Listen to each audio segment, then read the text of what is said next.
About meeting Mr. Cooper, just what was the overall sense of the man? You know, and like, Right. what was he like to just sit down and chat with and have a beer with?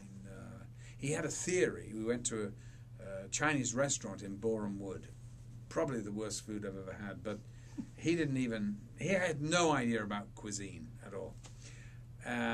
We'd be sitting there and he'd go, I have a theory that, these Chinese waiters are spies. I went, what? He goes, oh yeah. I mean, how else do you think they're getting all this information? I mean, and what better place? Chinese restaurants. I'm going, you're kidding? He goes, no, I'm not kidding at all. So we had this great long discussion about this. I mean, it's ridiculous, but who knows? He's a little paranoid though. Like, I listened to the commentary and driving in his car at 20 miles an hour with a crash helmet. Yeah. Well, now, Christiana says that's not true. Is a widow, but actually, I have actually seen the crash helmet once. So he went through periods, but you never wanted to get behind him leaving a location. Because you know how tiny the roads are in England? Yeah. If you got stuck behind him, it would take you an hour longer to get home. Because it would be so slow, you'd be going, what is going on? Let me ask you, though, I watched the extras, and I listened to the commentary. I got the sense that he wasn't really an actor's director from that. I mean, was he? It sounded like he wouldn't talk too much about character.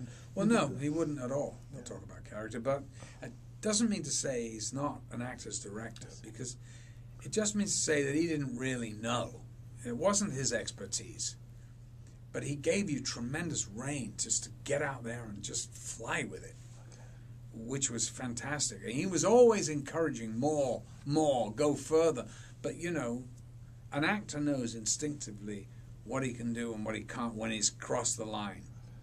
And you have to keep it real. I did one scene, and it's really an improv, where I'm coming into prison and standing behind the white line and all that stuff.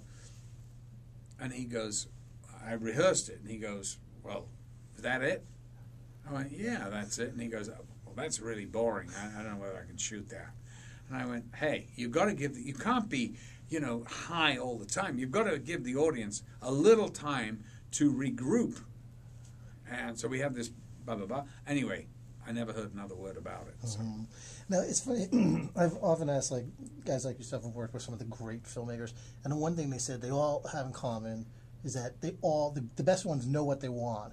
And what I understood from the commentary was that he knew what he didn't want, but wasn't sure what he wanted. Exactly. How was that for you? You get up to 50 takes and you get scratched corneas? I never did. I only once got to 50 takes.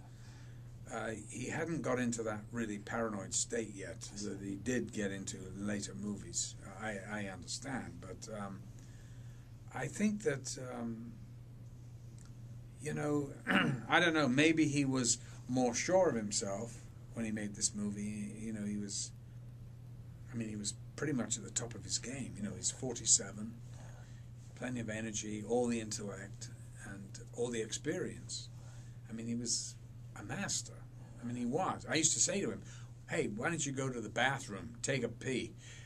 Because every time you come out of that bathroom, you've got another idea. I mean, he must be peeing there, thinking of something. And and he'd come running out and he'd say, what about? And you'd go, oh my God, get back in there. I know you after If, it seems that you remained in contact. Well, obviously, did a Lucky Man again with Mr. Anderson. Mm. What was your post Clockwork Orange relationship like with Mr. Kubrick? Did you keep non-existent? Was that a surprise to you? It was a shock. I was deeply wounded and hurt. And I never really forgave him. But having said that, it was probably, my naivety. I expected everyone to react like Lindsay Anderson, which was a very naive thing. Of course, Lindsay became a great friend. I presumed that would happen with Stanley, but it didn't. I think I got too close to him. Actually, in retrospect, I think that personal relationships sort of scared him outside of his marriage or something. And, I really got in his head. I know. We were very, very close. And you couldn't do that performance unless you were, really. And I think that maybe it scared him, or And maybe I was just naive, thinking, we'd go on and be great, great friends. And it disappointed me when I never heard from him again, except when he wanted something. Oh, really? What did he want? Oh, hey, Malk, I teased him, though, because I knew he was doing Barry Lyndon, because I'd heard, because I just heard, because I had friends who had done Clockwork, so they told me. And so I called him up, and I said, you won't believe this, I've just been offered Casanova. Now, I know Casanova's close enough to Barry. He went, what? He goes, look, Mark, listen, I'm going to send a driver. I just want to see the script for 2 hours. That's it. And I went, Stanley, now, if it was your film, you would like me to give, a director your script? I said, I can't do that in all good conscience. I'm winding him up. And in the end, I was going on so much about it, there was a long pause, and he goes, you're kidding, right? I went, yeah, I'm kidding. He said, you son of a bitch. Okay, I'll let you be. All right, thank you very much. Thank you. And terrific work, and I appreciate you sitting down with me. Thank you. Okay. All right.